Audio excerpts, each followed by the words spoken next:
A alergia alimentar é uma reação do nosso sistema de defesa a uma substância ingerida e identificada erroneamente como agressora. A resposta é imediata: uma grande produção de anticorpos e um processo inflamatório. Um problema sério que exige providências imediatas, já que nos casos mais graves pode ocorrer um choque anafilático, com riscos à vida. Em todo o mundo, aumentaram os casos de alergia a alimentos nos últimos 10 anos. Só na Europa são 17 milhões de pessoas com algum tipo de reação imunológica relacionada à comida. Nos Estados Unidos, 15 milhões.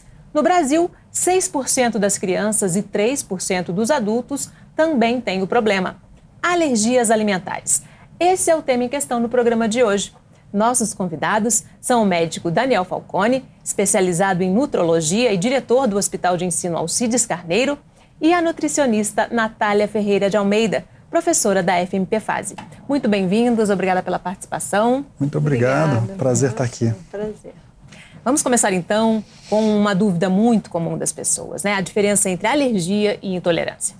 Sim, a alergia e a intolerância, elas são muito parecidas nos seus sintomas, principalmente nos sintomas que nós consideramos como genéricos ou sintomas inespecíficos, né? Os alimentos causando náusea, causando vômito, desconforto com distensão abdominal, por vezes diarreia. A diferença ela acontece com a manifestação dos sintomas que nós chamamos como inespecíficos, que são aqueles sintomas que são difíceis de diagnosticar, estão presentes em vários tipos de modalidade de doença e que sozinhos eles são muito poucos para fazer a diferenciação entre um e outro. Por exemplo, a náusea, o vômito, a diarreia, ela acontece em vários casos, tanto em intolerâncias quanto em alergias e também em outras doenças. E como são relacionados ao uso especialmente do alimento, fica-se ainda numa dúvida diagnóstica, né? As alergias em especial, elas já tendem a, em alguns casos, produzir manifestações cutâneas na pele, né? Como qualquer outro tipo de alergia, alergias de contato, alergias muitas vezes respiratórias, também podem fazer manifestações em pele. E especialmente tendem a ter mais gravidade nos sintomas gastrointestinais, com vômitos bastante frequentes, muitas vezes incoercíveis, ou com uma diarreia que leva até à desidratação e à desabsorção, ou seja, na perpetuação do caso, levando a criança ou o adulto a uma dificuldade de manter ou de absorver, adquirir alguns nutrientes dos alimentos. É um pouco difícil a diferenciação dentro do público leigo, mas para quem já tem uma habilidade técnica para lidar, a gente consegue perceber na descrição do relato dos sintomas uma possibilidade de diferenciação diagnóstica. A alergia é mais grave, né? Porque ela pode levar à morte, né? Sim, alguns casos de alergia são bem mais graves. As alergias elas são classificadas em 3 grupos. Os grupos das alergias que são imunomediadas, ou seja, tem um componente imunológico participando desse quadro e normalmente com um tipo de imunoglobulina chamada IgE. Essa imunoglobulina, ela pode provocar sinais e sintomas mais graves. Outras que não são imunomediadas e outras que são mistas. Nos casos da imunomediada, são frequentes as reações cutâneas, são frequentes aquelas manchas, as urticárias, aquelas formas de pápulas na pele, como se tivesse sido mordida por mosquito, manifestações nos lábios quando eles ficam muito inchados, como um edema linfático, nos olhos, e podem chegar também a manifestações respiratórias, que é o problema maior. A manifestação respiratória é um problema maior. Muito comumente pode desencadear o broncoespasmo, que é aquela chieira no peito, pode desencadear também edema de glote, edema na laringe, que são manifestações de obstrução respiratória. E esse é o caso mais grave. E é um caso que comumente dentro do público alérgico, que é um público pequeno, pode ser com desfecho fatal. Então é um caso de maior atenção. As outras manifestações, elas tendem a ser também graves, porém crônicas. nos casos de diarreia que se prolonga durante muito tempo até que se consiga excluir exatamente o alimento. E essas diarreias, muitas vezes, elas causam assaduras na pele, especialmente no neném, com o uso de fralda, o contato das fezes com a pele, e causam muitas vezes emagrecimento, dificuldade no ganho de peso na primeira fase da vida. E entre adultos, as manifestações crônicas que são mais comuns estão relacionadas com o vômito e a incapacidade de ter o contato com aquele alimento. Nos casos das alergias, então, com manifestações mais crônicas. E aquelas mistas que podem causar sintomas em outros sistemas e que nós muitas vezes não identificamos como alergia por causa da inespecificidade da relação com o alimento. Por exemplo, existem casos de asma que são induzidas por alimento. Isoladamente, não precisa necessariamente ter a náusea, não precisa ter o vômito, não precisa ter a diarreia. Às vezes, no máximo, um desconforto abdominal que é difícil de ser compreendido pela pessoa como uma relação com o alimento. Mas exacerba, por exemplo, a asma, exacerba a rinite alérgica. É um oceano de possibilidades que é muito complexo. E como é que é o tratamento da alergia? O tratamento da alergia tem 2 passos, né? Eu vou pedir para a Natália comentar a respeito da parte nutricional e aí eu entro comentando sobre a parte médica. O básico do tratamento da alergia alimentar é excluir o alérgeno. E aí excluir o alérgeno é excluir o alimento. A gente tem que excluir não só o alimento, mas tudo que deriva, tudo que ele possa dar a entender que tem a ele. E aí, por exemplo, o leite, a gente vai excluir todos os derivados de leite, podem ter alimentos até contaminados em situações mais graves. Como o Daniel estava comentando, a gente tem que excluir até aquele alimento que passou por um maquinário na indústria que como tivesse leite, e aí, consequentemente, ele tem que ser... Esse alimento não pode ser consumido numa situação de uma alergia mais grave. É o que se chama de traços, né? Sim. No rótulo vem, pode conter traços. Justamente. E essa é uma grande dificuldade hoje, porque muitos rótulos, eles não trazem essa descrição do traço. E isso, pra gente, no tratamento, isso retarda o tratamento, retarda a cura da alergia, como as pessoas falam, como se trata a alergia hoje. Então, basicamente, em termos nutricionais e do tratamento, o que a gente tem que fazer é excluir o alérgeno, seja ele de qual natureza for. Existem casos interessantes que eu acho que vale a pena comentar. Por exemplo, a criança começa a manifestar, ainda na fase de amamentação, um quadro alérgico, que não tem como se atribuir a algum alimento que a criança tenha ainda feito contato. Mas a criança está tendo contato dos traços dessa proteína pelo leite materno, naquilo que a mãe acabou tendo como ingestão. E esses casos, eles são casos muito peculiares e difíceis de serem encontrados, porque um pedacinho, às vezes, de um biscoito que não tinha a previsão de ter um alimento, um traço de proteína do leite, por exemplo, acabando tendo um resquício, pode gerar no neném uma resposta muito exacerbada. Então, esses cuidados, eles são muito minuciosos. O tratamento para isolar o alimento, ele é um tratamento que precisa de muita paciência.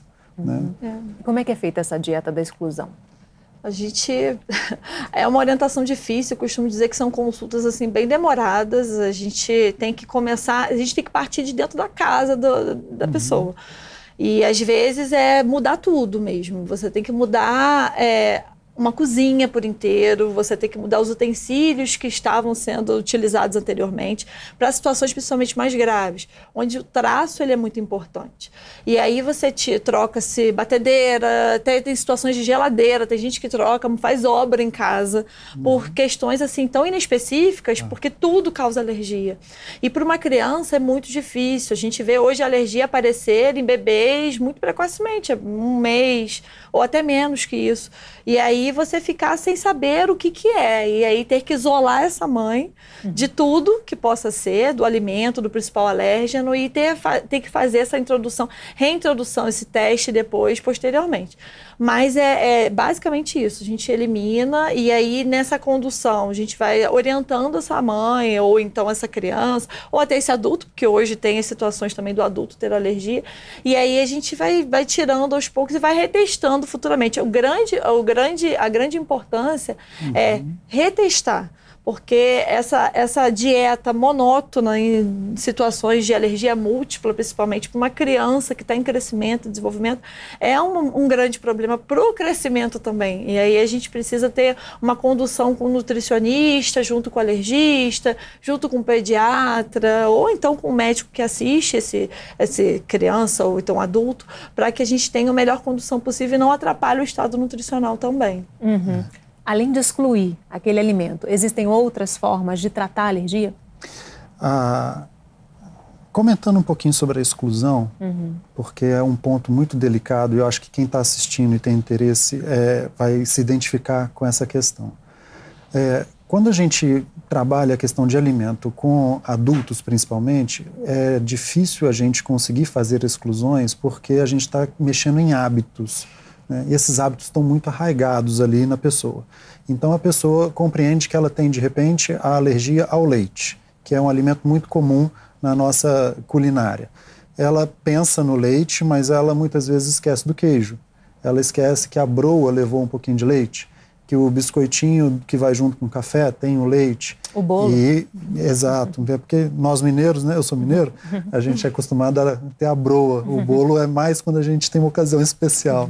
Então, todos esses alimentos, eles têm uma porcentagem, mesmo que pequena, e retirar do hábito da pessoa é muito difícil, é automático, ela estender a mão, pegar e mastigar, né? A gente trabalhar esses hábitos é uma prova de disciplina, né? Quando a gente encaminha o paciente para a consulta, a gente estimula o paciente a criar um diário de tudo o que ele comeu.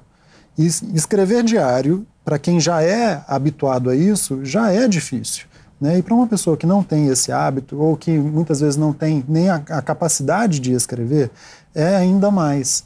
E aí a gente tenta utilizando do máximo da disciplina. Quando acontece os casos graves, que aí é uma outra modalidade de atendimento, a gente já tentou refazer as exclusões, já fizemos várias tentativas em várias consultas, muitas vezes a família muda de profissional assistente, porque acredita que não está dando certo, não está vendo resultado, e aí procura o segundo, o terceiro, até chegar no quarto profissional para poder assisti-lo. A pessoa já passou por vários momentos de sensibilização, ou seja, ela teve o contato, gerou uma quantidade de anticorpos. Deixou de ter contato durante o tempo e teve o contato de novo, gerou mais uma quantidade de anticorpos. Chega em um momento em que pode haver uma reação como uma explosão. E essa reação explosiva trazer manifestações no sistema como um todo, no processo inflamatório sistêmico. Isso chama síndrome da resposta inflamatória sistêmica, que é o que se aproxima da anafilaxia. Leva a um quadro muito grave. Aí sim a gente usa medicamentos. A maioria das vezes a gente entra com medicamentos aí. Quando a gente precisa fazer, de repente, o uso de adrenalina, né? A gente separa, existem medicamentos que vêm num frasco, com a seringa já pronta, com a agulha já preparada, para se quebrar o lacre e fazer a infusão do medicamento que qualquer pessoa leiga conseguiria utilizar. Existem também aqueles casos que a gente precisa usar o antialérgico. São casos que normalmente eles têm um potencial que pode chegar a uma gravidade, mas o antialérgico ele consegue conter bastante a reação, né? Então, a peculiaridade de cada indivíduo, dentro de cada reação, é o que determina o tratamento, né? Em pacientes adultos, por exemplo, quando eles têm eventos de muita diarreia, a gente compreende o seguinte: aquilo que está fazendo a manifestação na pele, do lado de fora, ou está fazendo a manifestação nos sintomas respiratórios, também faz uma manifestação lá na mucosa do intestino.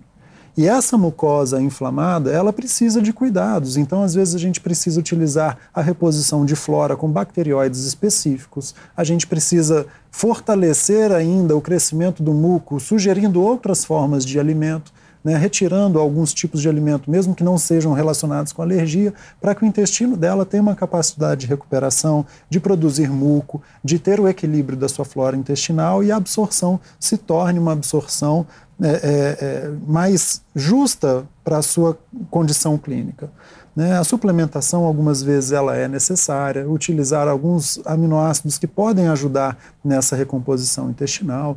Então, é um tratamento bem complexo, né? É por isso que é importante ter a habilidade dos nutricionistas na escolha dos alimentos, na composição deles, na detecção dos alimentos que podem estar trazendo os traços dos antígenos, das proteínas, na forma de manipulação, até também a equipe médica que vai conseguir identificar todos os detalhes da fisiopatologia e aonde intervir em cada uma delas, fazendo um tratamento integrado. Como isso se manifesta no corpo, Exato.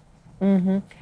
Como evitar? É possível ter alguma conduta preventiva em relação à alergia alimentar? A questão da amamentação e também a introdução do alimento?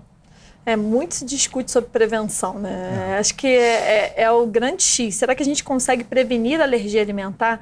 Saiu agora, no início do ano, um documento da Sociedade Brasileira de Pediatria, também com esse foco de prevenção primária.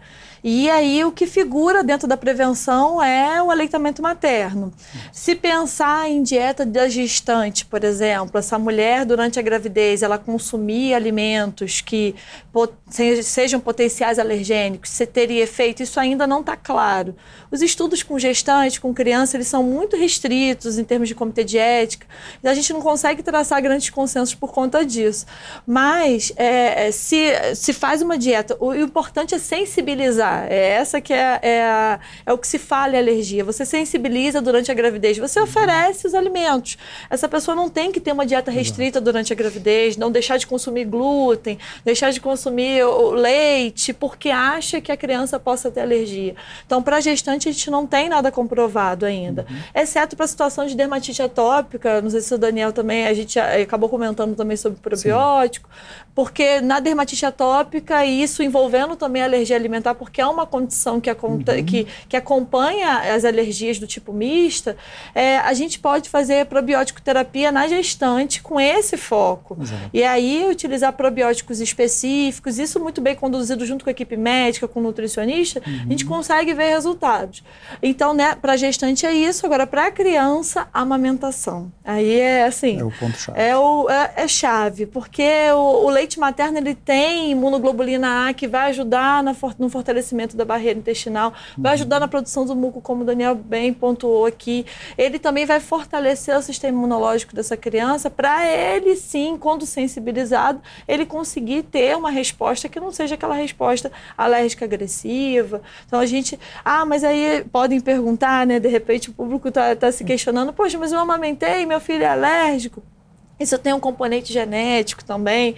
São muitas coisas que a gente tem que considerar. A alergia é um campo tão vasto de atuação e de estudo que a gente ainda está tateando algumas coisas. Mas o leite materno, ele assim é o principal. E com relação à introdução da alimentação complementar, como você falou, a gente também tem alguns estudos, mas se fala que introduções muito precoces, elas não são bem-vindas. Então, introduções alimentares antes dos 4 meses, elas não são assim benéficas para o desenvolvimento do sistema imunológico, podendo favorecer quadros de alergia. Então, esperar o momento certo, que a gente hoje orienta a partir dos 6 meses para fazer essa introdução. E não é à toa que o pediatra, né, ele fala assim, já pode dar isso para a criança, porque tem que ser aos pouquinhos, né? Exato. Quanto mais natural a gente agir dentro da natureza, da biologia humana, mais próximos do estado adequado de saúde a gente vai se encontrar, né? Então, por exemplo, hoje a gente tem uma discussão que parece não ter nada a ver com o assunto a respeito da escolha da mulher quanto à via de parto. Mas o parto cesariano está relacionado com uma saúde intestinal para o bebê pior do que aquele bebê que teve o contato com a flora bacteriana da mãe durante o parto normal. Esses bebês tendem a ter a sua imunidade muito mais privilegiada do que os bebês que passaram pelos partos cesáreos cirúrgicos.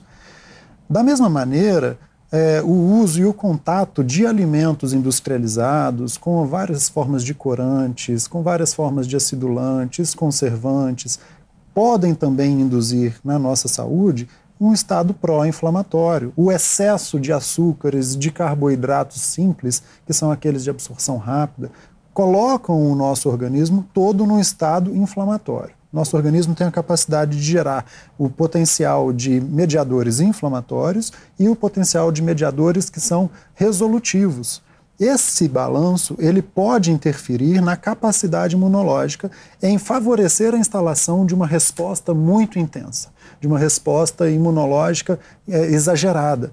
Então, não é ainda evidenciado, ainda não existem muitos estudos a respeito disso, mas através do bom senso e na prática clínica a gente observa que aqueles pacientes que tendem a se alimentar melhor, se nutrir melhor, utilizar uma melhor constituição de seus alimentos com proteínas de boa qualidade, com gorduras de boa qualidade, carboidratos de boa qualidade, eles tendem a ter menos resposta dessa maneira.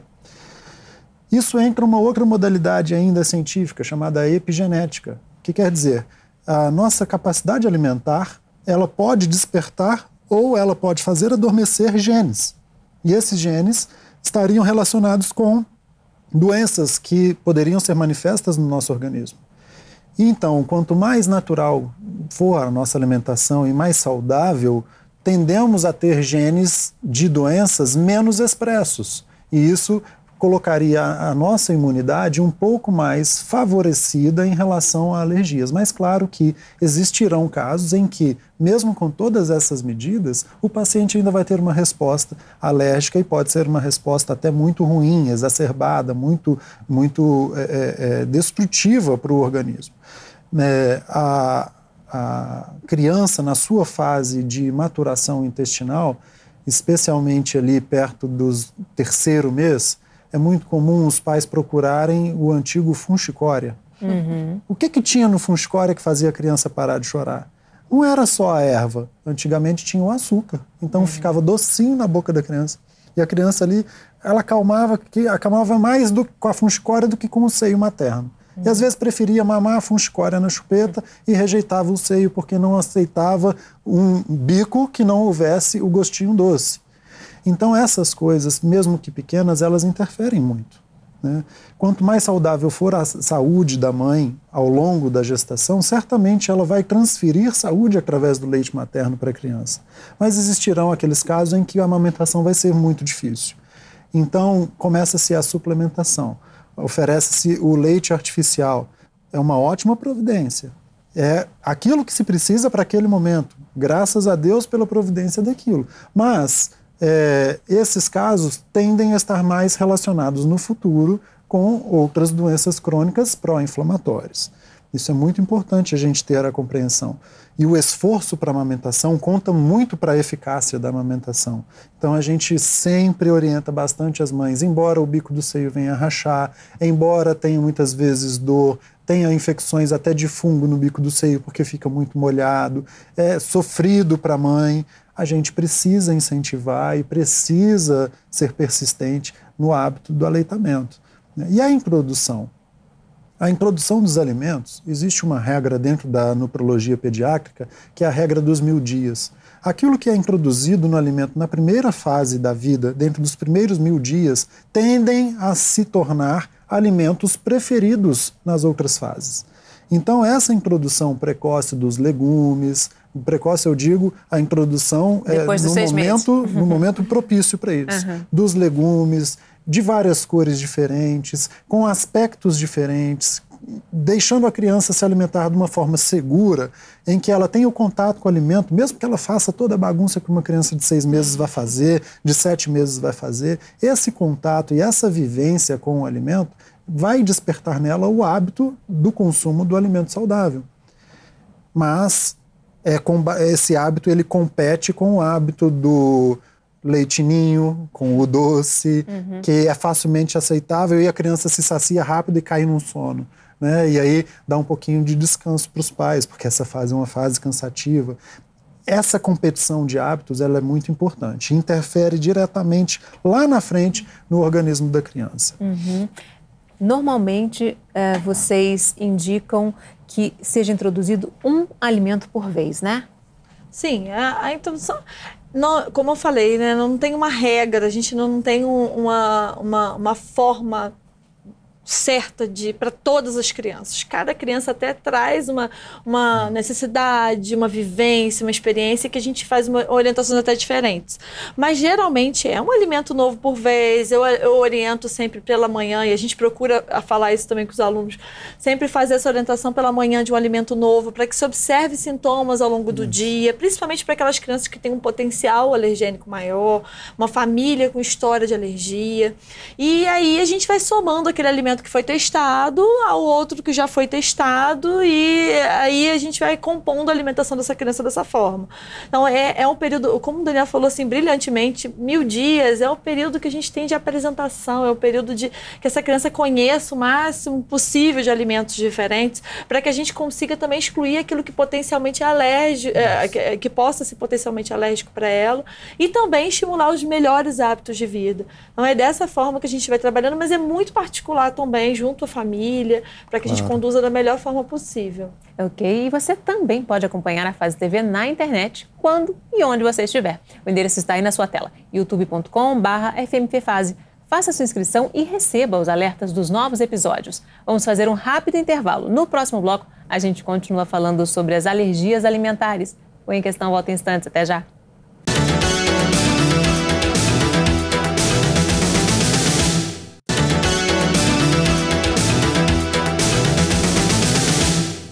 O Em Questão está de volta falando sobre alergias alimentares. Nossos convidados são o médico Daniel Falcone, especializado em nutrologia, diretor do Hospital de Ensino Alcides Carneiro, e a nutricionista Natália Ferreira de Almeida, ela que é professora da FMPFase. Uma pessoa que tem alergia quando criança pode ser um adulto sem alergia àquela substância? Então, é possível, sim, até por uma experiência, te digo uma experiência pessoal, né? Eu tenho minha filha, ela foi uma criança alérgica à proteína do leite de vaca. E hoje ela tem 2 anos, mas a gente descobriu a alergia com 4 meses e foi uma condução, né, um tanto difícil, até para mim como nutricionista que estuda alergia. E aí a gente foi conduzindo, fazendo todos os testes e tudo bem devagar, todas as orientações, seguindo as orientações médicas, e hoje ela não tem mais alergia. Então hoje a gente já sabe que as alergias, as alergias que acontecem na criança, até os 3 anos de idade, elas tendem a melhorar. E em algumas situações, tem alergias mais persistentes com alimentos bem específicos, então os frutos do mar, as oleaginosas, então entra aí o amendoim, as castanhas, elas têm um caráter um pouco mais persistente. Algumas também, a proteína do leite, podem persistir. Aquelas que têm uma identificação mais IgE mediada, como o Daniel havia comentado no início, elas têm uma possibilidade de persistir por mais tempo. Mas existe a possibilidade, mas é muito importante o tratamento, a identificação correta e o acompanhamento médico, nutricional, para que a gente consiga, assim, como diz as mães e as pessoas, os leigos, eles falam da cura da alergia. E é possível atingir a cura, sim. O caso da proteína do leite, ela tende a ser com um prognóstico um pouco melhor. Tende-se a melhorar a resposta inflamatória induzida pelo leite com o tempo. Então, na criança, 3, 5 anos, normalmente se resolve, aí é o alívio dos pais, né? Aquelas outras que estão relacionadas com proteínas mais específicas de oleaginosas, frutos do mar e ovo, elas tendem a ser bastante persistentes e pegam as pessoas de surpresa, né? Então, para o público que está nos assistindo hoje, por exemplo, a proteína do ovo, ela está presente muitas vezes em alguns preparos vacinais. Nesses preparos tem uma quantidade suficiente para despertar o sistema imunológico de uma pessoa que já teve contato com isso antes no passado. As reações pegam a pessoa às vezes de surpresa mesmo, né? Essas reações que pegam de surpresa e fazem um evento rápido são as que a gente precisa ter o maior cuidado e procurar o serviço médico de urgência com a maior brevidade possível para se interromper essa cascata de resposta inflamatória, né? E às vezes acontece também o contrário, a criança veio melhorando até determinada fase, outras vezes só aparece na fase adulta. né? Não se explica exatamente, mas, a princípio, o estado pró-inflamatório do organismo pode favorecer a instalação das alergias. Então, a pessoa ela passou a vida inteira comendo camarão, mas em algum determinado momento, depois de um intervalo, sem ter o contato com camarão, umas férias de inverno, por exemplo, na próxima vez em que ele utilizar, vem a alergia. A mesma coisa também serve para medicamentos e etc. Quais são os alimentos que mais provocam alergia? Vocês já citaram aí o leite, o camarão, o amendoim, né? Hoje os que mais figuram dentro do tratamento da alergia é o leite, o ovo, sendo os principais, os frutos do mar e as oleaginosas. Aqui no Brasil também o milho. E agora vem aparecendo o trigo também, mas o trigo existe uma grande problemática porque tem a doença celíaca e tem a sensibilidade ao glúten, que também não é celíaca. Então, essa dificuldade aí de diagnóstico é o que acaba, às vezes, atrasando também o diagnóstico e a gente acaba não sabendo de onde vem. Mas o leite, para a criança, então, leite e ovo são os principais. E por falar no leite, que é a maior causa de alergia em crianças, né? É bom esclarecer que há uma diferença. Muita gente fala da lactose, mas existem crianças que são alérgicas à proteína do leite, né? Que é a caseína, e outras que são intolerantes ao açúcar do leite, que é a lactose, né? Normalmente, açúcar, que é carboidrato, não causa alergia, ele causa intolerâncias. Né? Então, a dificuldade com esse açúcar do leite, que a gente chama de lactose, causa fenômenos parecidos com alergias, mas são aqueles sintomas mais genéricos, distensão abdominal, diarreia, náusea e vômito. Né? A proteína que causa o problema da alergia, normalmente são elementos proteicos ou fragmentos de proteínas, são mais comumente a caseína. A caseína ela está presente em cerca de 10% do conteúdo proteico do leite. Os outros 90% é a proteína do soro do leite, que hoje entrou com uma outra nomenclatura mais famosa, que é o whey protein. Né? Algumas formulações conseguem isolar a proteína do soro do leite e assim a gente conseguir substituir um aporte proteico quando necessário para uma criança, mesmo ainda dentro de uma UTI neonatal, com a proteína do soro do leite isolada. A caseína é o maior problema. Podem também acontecer com outras formas proteicas dentro também do leite. Aí algumas pessoas sugerem substituir por leite de cabra, resolveria? Não necessariamente, também tem caseína. Né? Então, se pudéssemos chamar de alergia à caseína, seria mais fácil. Onde tivesse caseína, a gente não utilizaria. E mas nesse caso aí não adianta usar aquele alimento lactofree, né? Não, porque não é lactose, exato. Né? O alimento que não tem lactose, livre de lactose, vai ser importante para o paciente que tem intolerância em nível leve à lactose. Né? É quase impossível retirar a lactose do leite. O que se faz é acrescentar no leite micro-organismos que vão produzir lactase, que é uma enzima que consome a lactose. Então vai desfazer a molécula de lactose, que é uma molécula de um açúcar chamado galactose com de glicose. Se desfaz isso. E aí aquelas novas duas moléculas, elas tendem a ser mais absorvidas. Quando elas não são absorvidas, a lactose fica ali no intestino, aí produz aquela distensão gasosa, vem a flatulência, vem a diarreia, a dificuldade de absorção, atrai água para dentro do intestino e aí as fezes ficam mais liquefeitas. Né? A questão do ovo está muito relacionada com a proteína da albumina. Né? A questão das oleaginosas, aí tem vários tipos de proteína e algumas vezes fragmentos proteicos que estão relacionados também quando se tenta fazer testes diagnósticos. Né? E, por último, alguns microelementos eles podem também causar. Né? Alguns minerais podem ser causadores de alergia também, mas é muito específico. E dentro do mundo das intolerâncias, aí a gente tem também um outro universo. Né? Já tive contato com pacientes com intolerância até a couve e é difícil chegar a encontrar qual é o problema da intolerância que ele tem.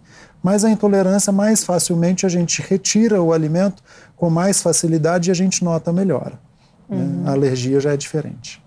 Aumentaram também os casos de pessoas alérgicas a aditivos químicos, né? Corantes, estabilizantes, principalmente corantes, né? Os corantes eles têm esse potencial, porque eles são moléculas sintéticas Algumas vezes eles são de uma qualidade de matéria-prima muitas vezes também questionáveis, e a utilização deles é cada vez mais frequente nos alimentos industrializados, que também têm sido mais frequentemente consumidos. Quanto mais consumo de alimentos industrializados com esses corantes, mais sensibilizados nós seremos. Eles também estão presentes, por exemplo, nos medicamentos. Às vezes, a substância que leva o comprimido de um determinado medicamento, que faz parte da composição do veículo, da forma do comprimido... Daquela coloração mesmo. Da coloração do comprimido, ela induz a alergia. A tartrazina é frequentemente comentada, que é um corante amarelo, é aquilo que dá aquela corzinha amarela bonita do quindim, ou que dá a coloração amarela avermelhada de outros alimentos industrializados. É muito atrativa. Refrigerantes, aqueles salgadinhos. Tudo aquilo que enche a boca de quando a gente olha, vê aquela cor vívida, a gente fica atraído por aquilo. Aliás, somos animais, somos atraídos pela visão, pelo olfato, para aquilo que nós entenderemos como mais atrativo para o paladar. O caso da tartrazina, por exemplo, ela está relacionada em evidências científicas muito antigas ao câncer. Ela pode favorecer o câncer, é uma substância cancerígena. Por que não se tira a tartrazina do mercado? Não sabemos. Existe hoje uma discussão a respeito dos alimentos transgênicos. Será que eles trarão, no nosso futuro próximo, alguma interferência na nossa saúde, favorecendo alergias ou favorecendo mutações genéticas? Também não sabemos. Então, tudo isso é ainda um campo um pouco nebuloso para a gente navegar. É importante buscar uma alimentação com menos alimentos altamente industrializados, para que a gente evite essa alta ingestão desses produtos? Isso desde sempre, assim, eu costumo atender em consultório, assim, orientar as famílias para que mudem o hábito, mas não é só da criança, porque o meu foco hoje é atendimento materno-infantil, e aí vem buscando sempre uma resolutividade para a criança, mas eu não consigo isso sem um apoio maior. Então, é mudar o hábito das pessoas. Acho que, de uma forma geral, menos industrializados, menos processados, ultraprocessados. A gente tem um guia alimentar aí em vigor falando disso, para a gente descascar mais, desembalar menos e colocar, se possível, sempre os orgânicos, E aí, porque até os pesticidas, os agrotóxicos hoje também estão aí como sendo um dos grandes causadores também de alergias e de outros eventos bem ruins para a saúde dos indivíduos. Então, a gente tenta fazer o mais natural possível. Essa que é a grande questão. Ok. Se você perdeu um pedacinho do programa, quer rever ou compartilhar um episódio, passa lá no youtube.com/fmpfase. Você também pode sugerir algum assunto para ser debatido aqui no Em Questão. Vamos fazer mais um rápido intervalo. No próximo bloco, a gente continua falando sobre as alergias alimentares. O Em Questão volta em instantes. Até já.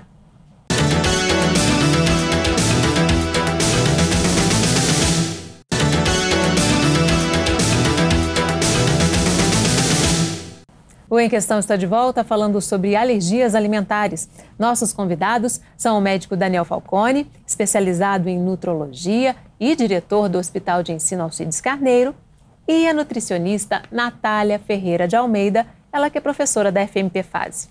Quem tem alergia, ainda mais quando é múltipla, Sim. corre um sério risco de ficar com falta de determinados nutrientes, Como é que é feita essa compensação? A gente, em situações principalmente de alergia múltipla, que é mais difícil de manejar nutricionalmente, a gente precisa de muito apoio de toda a equipe. É uma equipe multiprofissional sempre para poder atender crianças ou que seja até adultos. Eu já tive até idosos, uma idosa que me chamou muita atenção nessa situação de alergia múltipla, que a gente não tinha uma dieta integral, por exemplo, para fazer para ela, ter que testar. Então, é buscar assistência, buscar acompanhamento e a gente ter clareza dos substitutos, do que a gente pode retirar e substituir na alimentação. E aí é ver realmente, dependendo do alimento que for o grande causador, a gente conseguir fazer essa substituição da melhor forma possível por alimentos que tenham equivalência. E os suplementos também alimentares, suplementos de vitaminas e minerais, quando necessários também, a gente buscar essa alternativa para, assim, conseguir evitar a desnutrição, E aí entra também um papel do nutricionista para que aquela dieta daquela pessoa não fique muito monótona, né? Exato. Eu já tive situações assim de vivenciar crianças que todo dia era arroz, feijão, a fruta e determinada fruta e a fórmula infantil, porque não tinham o que comer. E a gente hoje tem assim muito material, muitas possibilidades, é colocar as pessoas na cozinha, cozinhar mesmo, e preparações de farinhas para situações, por exemplo, quando tem o trigo. A gente consegue o ovo, substitutos do ovo, como fazer essa substituição. A gente tem muita coisa, tem muito conhecimento. Acho que é importante sempre buscar os profissionais para fazer essas exclusões e essas substituições, porque assim a gente vai garantir um bom estado nutricional para aí a gente levar uma saúde. E uma alimentação interessante para aquela pessoa, né? Sim, mas... Tem um ponto importante que eu acho que é comparável a isso, é a questão da inclusão da criança no mundo infantil sendo restrita a alimentos. Isso é tão importante quanto a parte orgânica dela, porque essa criança vai ser convidada para uma festinha, vai ser convidada para algum evento na escola e ela vai estar cheia de restrições e ela vai aprender a dizer não. E em alguns momentos, isso dentro do contexto social é difícil.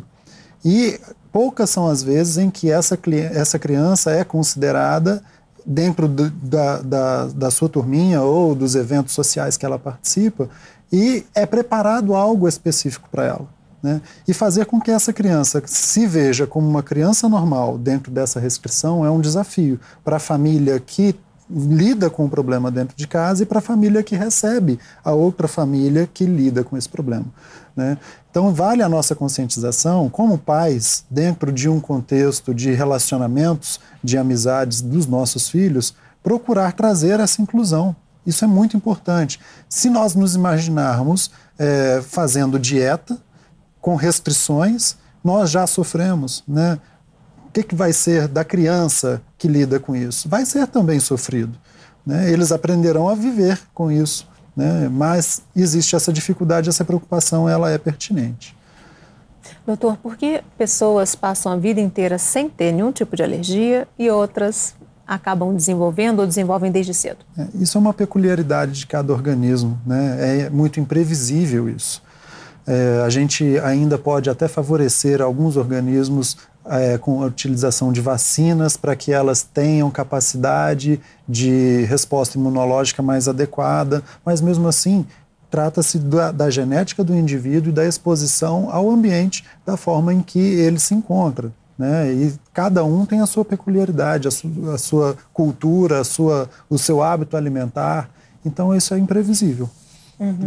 Em caso de intolerância, como é que é feita lá a orientação nutricional?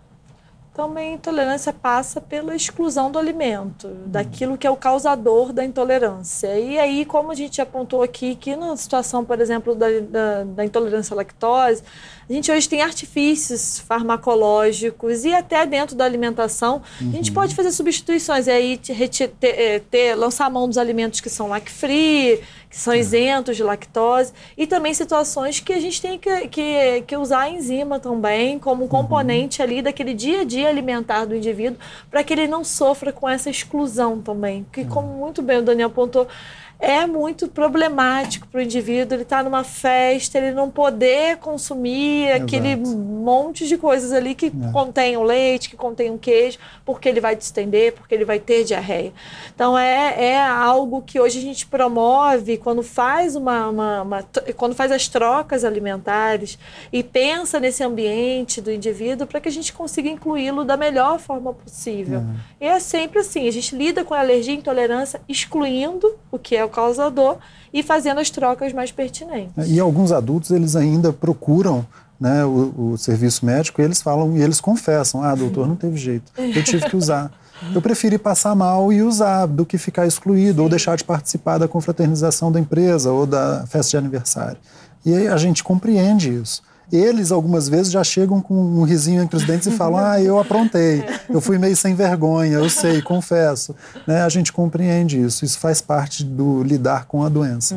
A poluição ambiental, ela também entra aí nesse pacote de fatores que acaba agravando a própria alergia alimentar? Entra e, inclusive, nós conhecemos muito pouco sobre isso, mas sabemos que interfere. Até a poluição de radiações eletromagnéticas, né, as radiações radioativas, elas também podem interferir na nossa saúde genética. Elas podem mudar o nosso código genético. E aí interfere nessa resposta imunológica? Pode interferir na resposta imunológica, pode interferir no controle de qualidade do crescimento celular e a outra forma que interfere diretamente dentro da alimentação, a Natália pontuou, são os agrotóxicos, né? A alimentação orgânica, ela tem crescido. Em Petrópolis nós temos núcleos de produtores orgânicos que produzem alimentos excelentes, que hoje já trazem a facilidade da entrega dentro da sua casa. Você faz uma assinatura da sua cesta de produtos e toda semana eles vão lá entregar produtos frescos, com sabor diferente. Quem já comeu um morango do supermercado e comeu um morango orgânico sabe a diferença que é. São dois alimentos diferentes, são semelhantes na cor, nem no tamanho são semelhantes, né? E esses alimentos, eles são mais aconselháveis, né? A questão do contato com os usos de bebidas gaseificadas, coradas e cheias de conservante, isso tem um impacto prejudicial à saúde, devastador, né? E a gente percebe que a população cresceu nesse sentido, tem feito melhores escolhas. Já não se deixa mais enganar pelo suquinho de caixinha que parece ser mais saudável, mas que tem um conteúdo ali de corantes e de açúcar muito grande, né? A Coca-Cola está buscando e está premiando quem inventar um adoçante que possa parecer com açúcar e que possa ser substituto do seu produto principal, que é o refrigerante, né? Um prêmio que é considerado até baixo. Ofereceram $2 milhões para quem tivesse essa fórmula. Quem tiver essa fórmula vai ganhar o mundo, algo que seja saudável e que substitua totalmente o açúcar, né? Então, essa dinâmica do mercado, ela está acompanhando uma resposta que a população mundial tem feito em busca de mais saúde. Mas ainda é muito difícil, né? Porque para onde a gente vai, tem algum tipo de aditivo, Sim. alguma coisa, então é um caminho aí. É bem difícil e que a gente tem que saber como orientar. Assim, não ter o industrializado hoje é uma dificuldade dentro das casas. Como mãe, hoje, nutricionista, que vejo isso dia a dia em consultório também. O que eu posso... eu sei que é melhor o que é melhor o natural, mas o que eu faço numa situação que eu estou fora de casa? Então, a gente hoje tem que buscar dentro da indústria, o que o Daniel estava falando, de opções que são menos piores, né? Mais saudáveis, com menos aditivos, e aí é ler rótulo. E se os rótulos forem mais claros, melhor. Melhor a saúde do alérgico, melhor a vida dessa família, que vai se beneficiar ali de uma clareza das informações. Que hoje não são tão claros assim. Não são tão claros, e a gente tem essa grande dificuldade ainda, infelizmente. Em suma, descasque mais, desembale menos. Assim a gente vai ter mais saúde. Ok, infelizmente nosso tempo terminou. Agradeço muitíssimo a participação de vocês. Obrigada, muito obrigada, foi ótimo. E a gente tem um encontro marcado no próximo Em Questão. Espero você. Até lá.